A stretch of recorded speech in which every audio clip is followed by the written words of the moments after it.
ಹೊಸ ವರ್ಷ ಎಲ್ಲರಿಗೂ ಕೂಡ ಆಚರಣೆಯನ್ನು ಮಾಡ್ತಕ್ಕಂಥ ಸಂದರ್ಭ.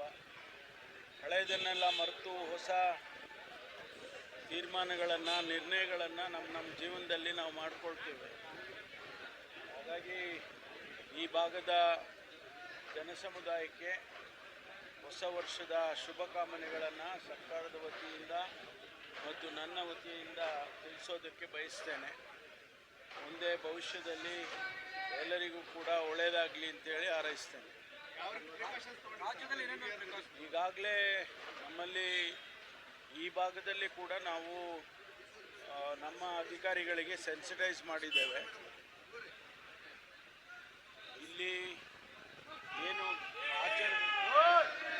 ಆಚರಣೆಯ ಸಂದರ್ಭದಲ್ಲಿ ಯಾವುದೂ ಘಟನೆಗಳು ನಡೀಬಾರದು ಅಂತೇಳಿ ಎಲ್ಲೆಲ್ಲಿ ವಿಶೇಷವಾಗಿ ಯುವಕರು ಸೇರ್ತಾರೆ ಅಲ್ಲಿ ಎಲ್ಲ ನಮ್ಮ ಇಲಾಖೆಯವರು ಅವರನ್ನು ಮಾನಿಟರ್ ಮಾಡತಕ್ಕಂಥ ರೀತಿಯಲ್ಲಿ ಅವರಿಗೆ ತೊಂದರೆ ಮಾಡಬಾರ್ದು.